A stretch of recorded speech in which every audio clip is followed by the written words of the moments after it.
To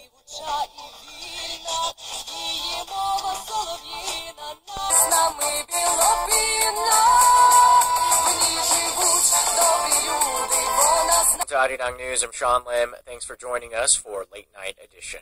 We begin with the latest initiative to help entrepreneurs turn their ideas into businesses. Nearly half of Korea's creative economy centers are now open, with the latest edition opening outside of Seoul this Monday. It'll focus on supporting startups in the ICT sector and helping them branch out overseas. Lee Ji-yoon reports on the new opportunities. From messenger and internet portal Down Kakao to game mogul NCSoft, nearly half of Korea's IT firms call the Pangyo Techno Valley home. So it should come as no surprise that the country's 8th innovation center aimed at ICT convergence has opened up in Gyeonggi-do province. President Park Geun-hye was at the opening ceremony and announced $95 million in funding to help grow the creative tech industry. The area is set to become a testing zone for the Internet of Things, or the concept that all objects are connected to the Internet. Innovative new projects include a pilot to monitor local youth obesity through wearable devices. The ICT Innovation Center will also act as a financial technology or fintech hub, offering one-on-one mentoring connecting startup entrepreneurs and financial consultants, as well as local banking and credit card companies. But President Park stressed that the center looks outward, beyond Korea's borders.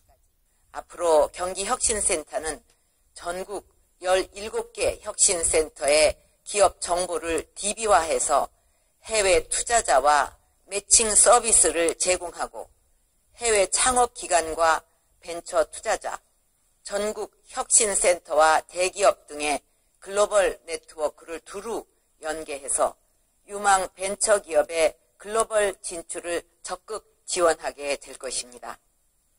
이를 통해 판교는 우리 중소벤처의 글로벌 진출 베이스 캠프가 되고 경기 혁신센터는 믿음직한 세르파가 돼서 스타트업들의 해외 시장 개척을 안내하게 될 것입니다.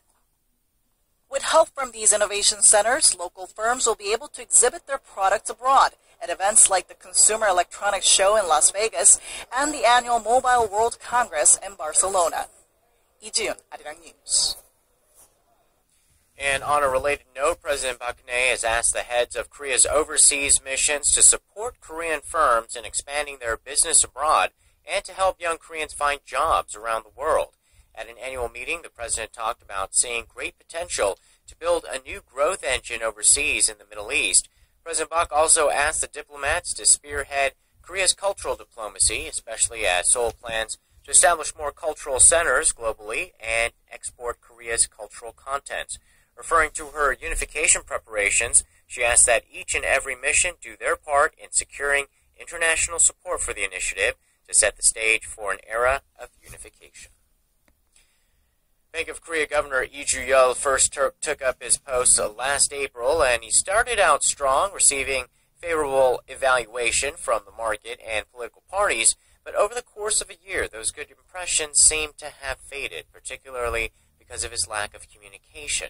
Shin Se-min reports on how he's facing the critics.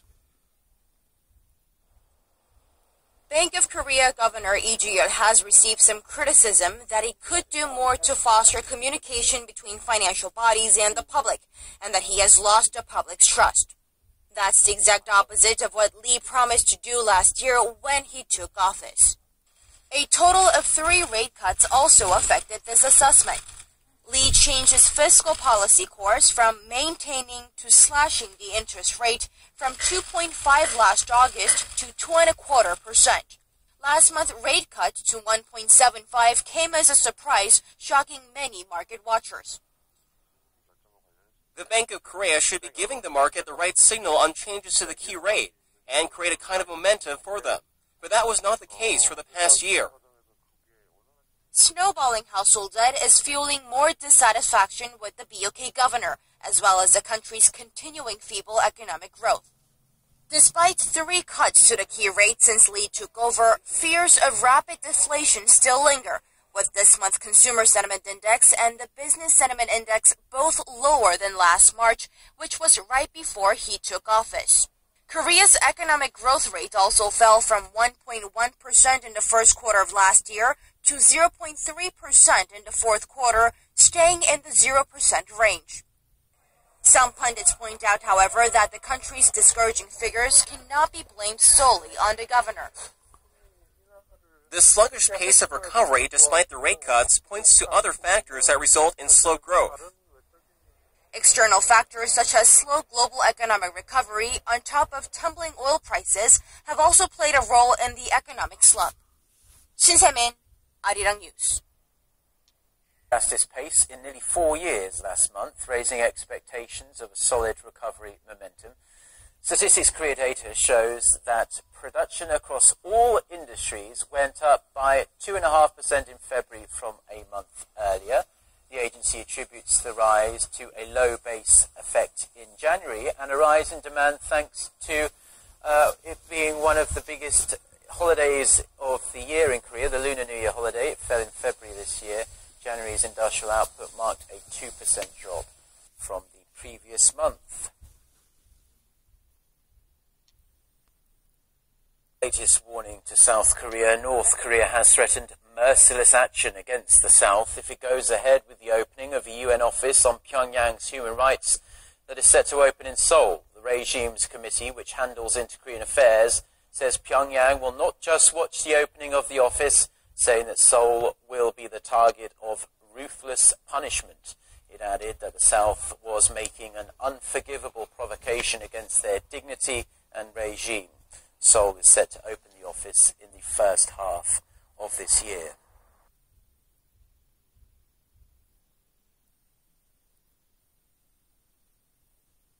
Time now for a look through the global headlines. We're following this Tuesday morning from Seoul. For that, we turn to Eunice Kim, standing by at the News Center. Good morning, Eunice. And good morning to you, Mark. German prosecutors are confirming that the co-pilot of Germanwings Flight 9525 had a suicidal past, but showed no such indication in recent years. Dusseldorf Public Prosecutor Christoph Kumpa told reporters Andreas Lubitz, suspected of driving his passenger plane into the Alps on purpose last week, had received psychotherapy treatment for suicidal tendencies several years before getting his pilot's license. He added recent doctor's visits had resulted in sick notes, but showed no record or desire to hurt others or to commit suicide. The prosecutors said they were still trying to identify the 27-year-old's motive for killing all 150 passengers and crew, adding they had not found a suicide note. Meanwhile, a 100-strong task force in Germany continues to investigate the crash. So far, 80 of the 149 victims have been identified via DNA. An official memorial service is set to be held on April 17th at Germany's famed Cologne Cathedral, attended by the country's president and chancellor to remember the deceased.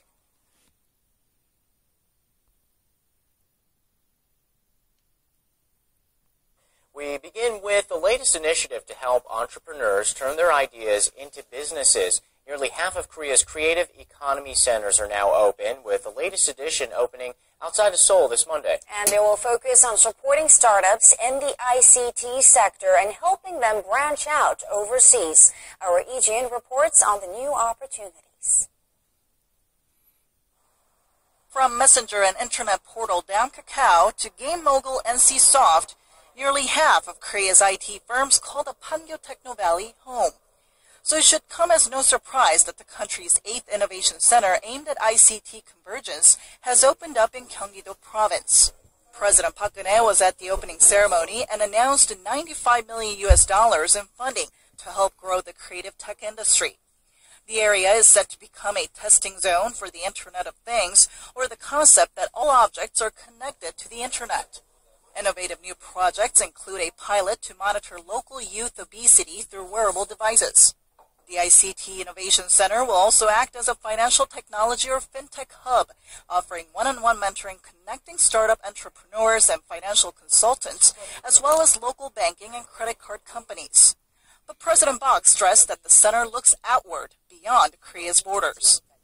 앞으로 경기혁신센터는 전국 17개 혁신센터의 기업 정보를 DB화해서 해외 투자자와 매칭 서비스를 제공하고 해외 창업기관과 벤처 투자자, 전국 혁신센터와 대기업 등의 글로벌 네트워크를 두루 연계해서 유망 벤처기업의 글로벌 진출을 적극 지원하게 될 것입니다.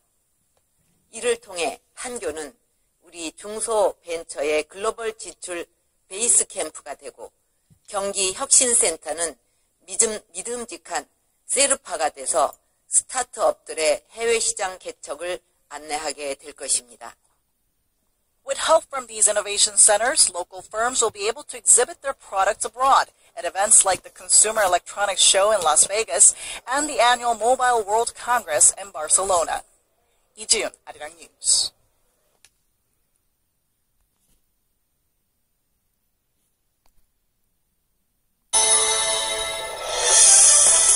Good morning. Pangyo in the city of Seongnam, just south of Seoul, is named Korea's 8th Innovation Center, aimed to serve as the base camp for small and mid-sized enterprises. 3 teams of medical personnel from Korea have returned from Sierra Leone after joining the fight against Ebola. We hear from the group leader of the second team. As investigations continue, prosecutors confirmed the Germanwings Flight 9525's co-pilot was treated for suicidal tendencies before acquiring his commercial pilot's license. And all-you-can-eat at restaurants around the country with unlimited access to what your heart desires. Better prices with the quality to match on Korea Today, Tuesday, March 31st, 2015. From Arirang News, this is Korea Today.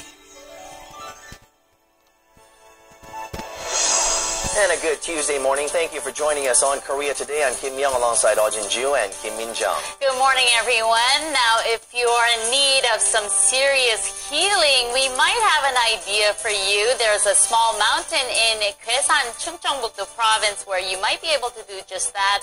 The Korea Forest Service and private food and beverage companies have planted some 3,000 pine trees to make a healing forest. That's a lot of trees. And it's not just the good and healthy substances that these trees release, but the green color can really help you ease stress. So a walk around this forest will be very healing, I guess. That mountain does not look like much now, but imagine years down the road, the trees will be a lot taller and thicker, so walking down that mountain will really make you heal. Right, and the Korea Forest Service also plans to plant trees in 14 hectares of that mountain, so it'll be a big forest there, so why don't we keep our eyes on it? All right.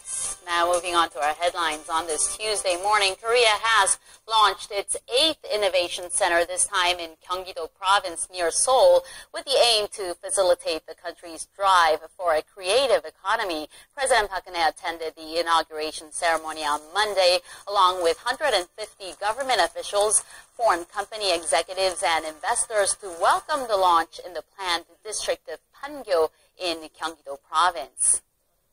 Korea Aerospace Industries was selected as the top bidder for Korea's indigenous fighter jet development program. In partnership with Lockheed Martin, KAI beat out Korean Airlines teamed with Airbus for the $7.8 billion KFX project to replace the country's aging fleet of fighter jets and deploy the new models by 2032. The Defense Acquisition Program Administration will continue negotiations with KAI over price and technology-related issues and finalize its decision in June. KAI has unrivaled experience in military aircraft development, having manufactured and exported the T-50 trainer and the FA-50 light attack fighter under partnership with Lockheed Martin. During Monday's Defense Acquisition Committee session, the decision to purchase Patriot Advanced Capability 3 interceptors was also made. Seoul has been pushing to upgrade the current system to counter Pyongyang's evolving ballistic missile threats with new interceptors that have advanced hit-to-kill technology.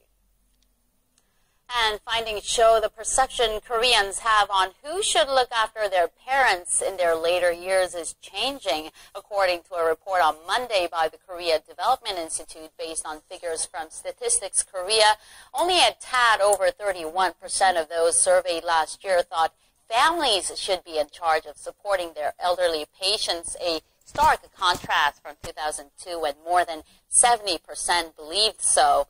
A larger number of respondents said that caregiving for aging parents should be a collaborative effort made by families, society, as well as the government, with nearly 50% voicing their support for it. This is a jump from the figure of 18% who said so more than a decade ago.